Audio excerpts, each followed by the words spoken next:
Hello dear students, welcome back to your EVS classes. How are you all? I hope you all are healthy and doing well. So students, I'm your EVS educator again here with a new chapter. And today we have chapter number 5 which is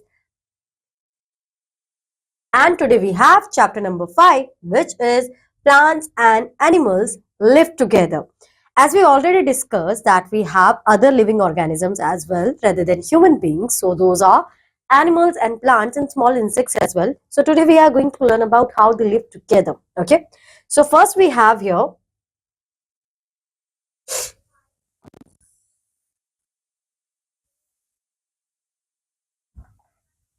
plants and animals live together. Have you ever gone to a garden or a forest? You must have seen many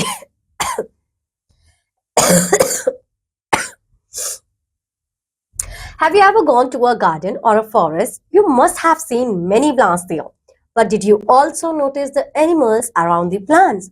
Look closely, you will see that plants and animals live together in the same place, in the same places. So what we understand here, students, that whenever we visit to any garden, to a park, so see what we observe that there are many trees as well as there are animals as well. So it is a common place where both animals and plants live together.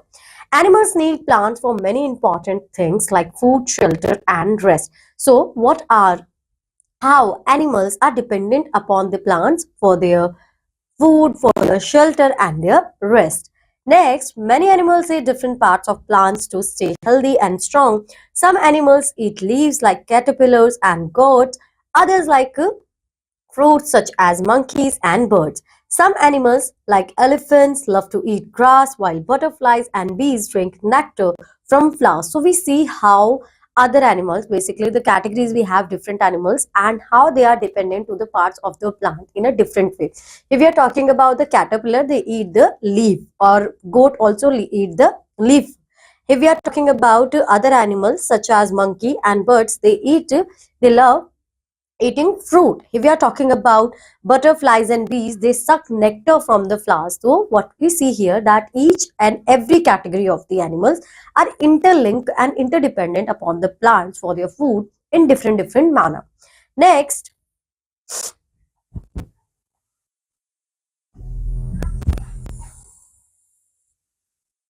plants also give animals a safe place to live and raise their Plants also give animals a safe place to live and raise their young ones. Birds like tailor birds and woodpeckers build their nests in the branches or holes of trees. Squirrels use trees hollow. Squirrels use tree hollows to hide and rest safely. Ants build their nests using leaves, and many insects live in the soil near plants. Besides home, plants offer a resting place. Butterflies and moths sit on leaves and flowers to rest or hide from danger.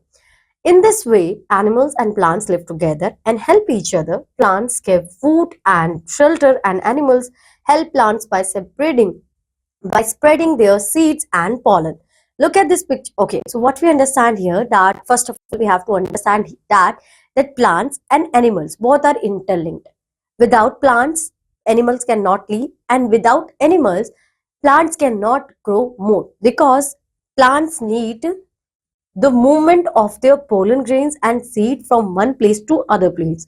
But we all know that plants is kind of a living thing which cannot travel from one place to another place, but animals can do.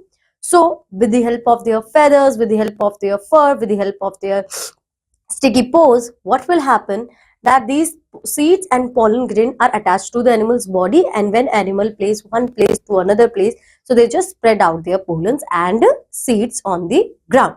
So in that case, the plants will grow at that place also. So, and the other thing what we have to understand, now we are talking about the animals, how they depend upon the plants, that plants give them fruit, give them food, okay.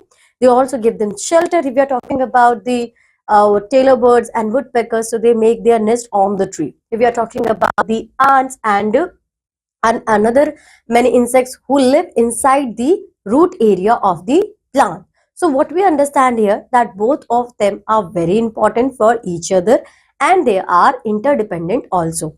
Now what we have to see, Look at these pictures of animals living with plants. Which of these animals do you recognize? Have you seen them before? Can you spot which animals live under the ground? So now we have to see these animals, and after seeing them we have to identify which one is live inside the soil. So here we are talking about ants build their nest using leaves. So these one are build their home inside the soil. The earthworm also make their home inside the soil, under the soil basically. So these are the two insects we have which build their home inside the soil.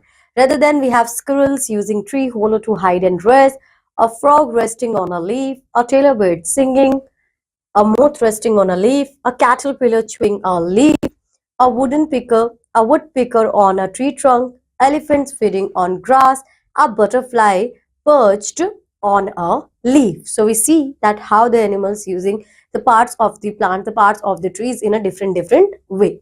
Now, these animals live on around and sometimes under the plants. Plants give them everything they need to live and grow. So with the help of plants, animals take each and everything they need for a proper growth.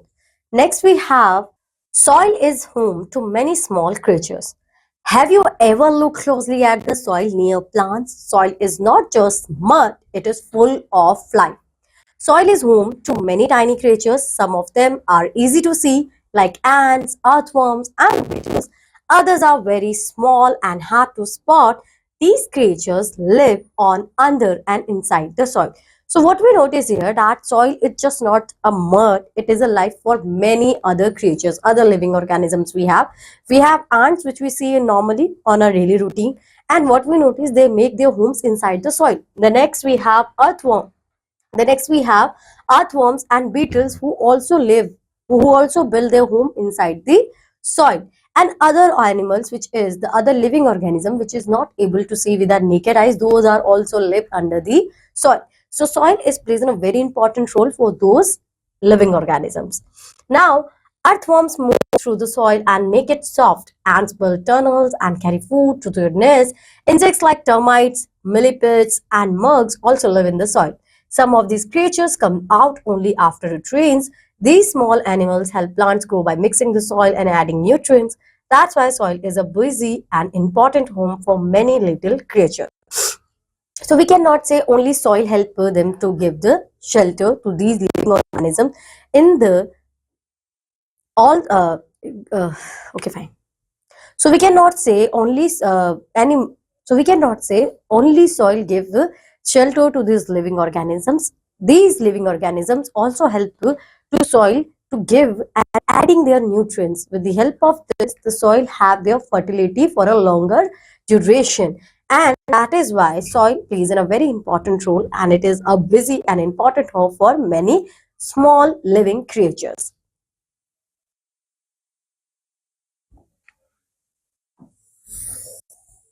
Next we have how soil feels, smells, and looks. So now we are going to see those things which is our memory, because whenever you because whenever you want to play in mud, your mother always say don't do this, okay?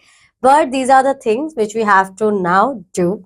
So have you ever touched the soil near a plant? Soil can feel different at different times. On a hot sunny day, the soil feels dry and rough. After it rains, the soil feels cool, wet, and sometimes sticky.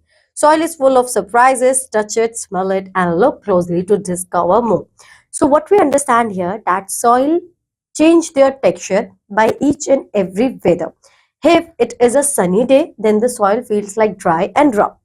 If it's rain, then soil feels like cool and soft, okay, and wet basically, because rainy day the rain comes on the ground, that is why, and sometimes sticky as well, okay. So soil is full of surprises. We cannot say whenever it's rainy days, so then rain water pour on the ground, the smell of it, it's amazing. So what we understand here, the soil is full of surprises.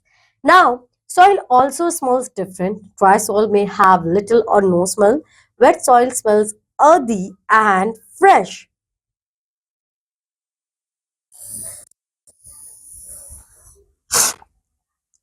Fresh, some people love the smell of wet soil after rain. I also like it. If you ever smell it after rain, it's like amazing. That smell, it's great. So soil looks different too. It may be brown, red, or black in color. So we cannot say we only have the brown soil. We have red color soil, we have brown color soil, we have black color soil as well. Soil can be soft or hard, smooth or grainy depending on where you find it. So according to their places, according to their location, the soil will change its color and also its texture. Sometimes you can see leaves, roots, stones, or even tiny insects in the soil, because we already understand it that some kind of small living organisms and ants and other snails and earthworms are make their home inside the soil. So these animals take these roots, stones, and even tiny particles inside the soil, and tiny insects as well.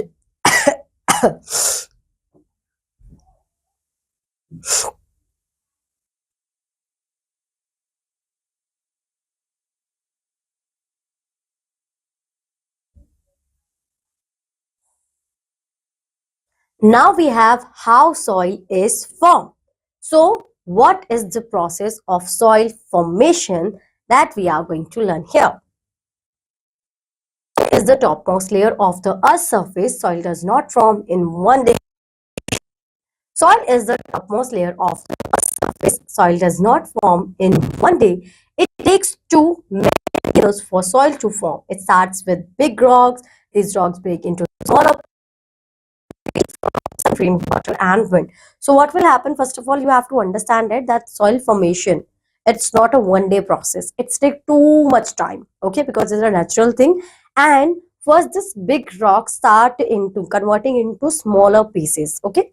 After this, how they come, the big rocks converted into smaller pieces with the help of the heat, with the help of the rainwater, and with the help of the wind. They are moving from one place to another places. So during that process, that big stone will be converted into tiny pieces. Over time, these pieces becomes tiny bits of sand and soil, because this process is continuous for too many duration, for a long duration. So this is small pieces will converted into tiny pieces, and one day what happened, that they convert into sand and soil. But soil is not made from rocks alone. When leaves, roots, stems, and dead animals fall on the ground, they rot and mix with the small rock pieces. Tiny living creatures in the soil like worms and insects help to break these things down. So what will happen when we cannot say soil is only made from the rocks only. No. Leaves, roots, stems, dead animals also fall on the ground, and further the small creature which is present inside the soil, they will convert it, they will mix these organisms, these things inside the soil, help to break these things down. This mixture makes the soil rich and healthy so that plants grow and animals can live in it. So during the whole process is like this, and after this mixture then we can say okay fine, soil is rich and healthy and good for our plants and animals, okay. Now the next thing, we have more plants and animals appear after rain. Why it is happening? Let's discuss it together. Have you seen what happens after it rains? After the rain, the soil becomes wet, because when we say rainy day, so water will be downfall from the sky to the ground, and the soil become wet, and that is why this is the perfect time for seeds in the soil to start growing. Some seeds wait a long time for rain, and when they get water, they grow to new plants.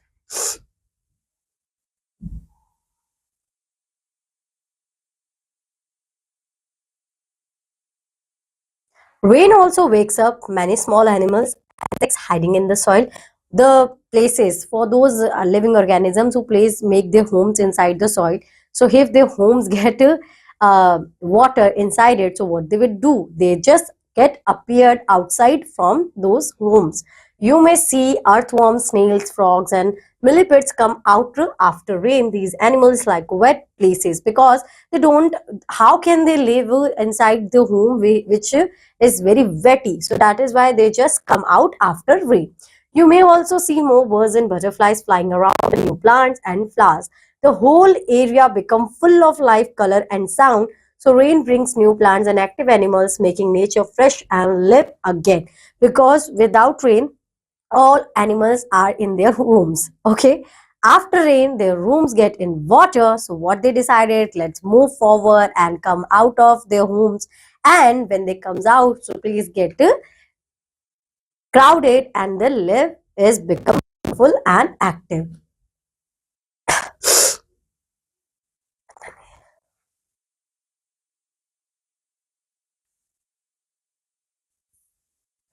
Sounds of birds. Have you ever listened carefully to the sounds around you in a Have you ever listened carefully to the sounds around you in a garden or park? Close your eyes and try to hear the chirping, tweeting, and cooing of birds. Different birds make different sounds. Some are loud and cheerful, while others are soft and sweet. So nowadays, birds are not too much in our surroundings. But if you ever visit your village, you will observe these sounds. If you close your eyes and there is a piece in your surrounding, you will see the different birds have different sounds, right? Some birds are chirping, some birds are tweeting, some birds are cooing, and that is very soothing process because the sound of birds it's heal yours, okay, heals you. Or next we have birds and the sounds they make. Now we are going to discuss what are the sounds of different birds. The first we have pigeon, the guttergoo sound. Guttergoo, guttergoo. If you ever listen it. So pigeon have the sound guttergoo, sparrow, chip chip, crow, cow cow. Okay, cow cow. That was sounded like coil, but it is ca ca. Coco. Now name of the bird: parrot, squawk, hen, cluck cluck, owl, hoo hoo. Okay, these are the sounds of different birds. Now birds use sound talk to each other, find their friends, or warn about danger. You may hear more bird sounds in the early morning or evening. The world is quieter. So, what we understand how basically birds cannot talk like us. So, they are producing this sound to communicate with each other to find out their friends. And sometimes, if they feel, oh, fine, there is some kind of danger, so we have to tell our friends as well. So, then these are sounds are appeared.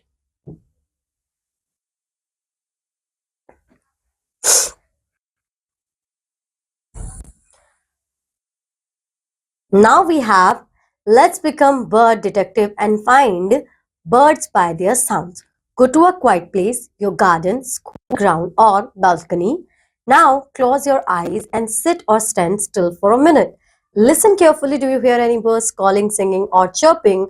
Open your eyes and try to look around. Can you see any bird making that sound? So birds are pigeon. It's a very common bird you can see in your surroundings. If we are talking about the other birds, it's not possible for us. But the guttergoo sound you generally hear on a daily basis. Now open your eyes and try to look around. Can you see any bird making that sound? You can cup your ears with your hands, turn or your head slowly towards the direction of the sound. You hear the bird sound more clearly. Now try this with different directions, left, right, up or down. So while you're changing your direction, then you have to notice where the voice is become louder, and then you have to see, okay, fine, is there any kind of bird is or not. So students, this is the end of your chapter. I hope so you like this. Now I'm going to meet you in your next class. Till that, bye bye. Have a good day.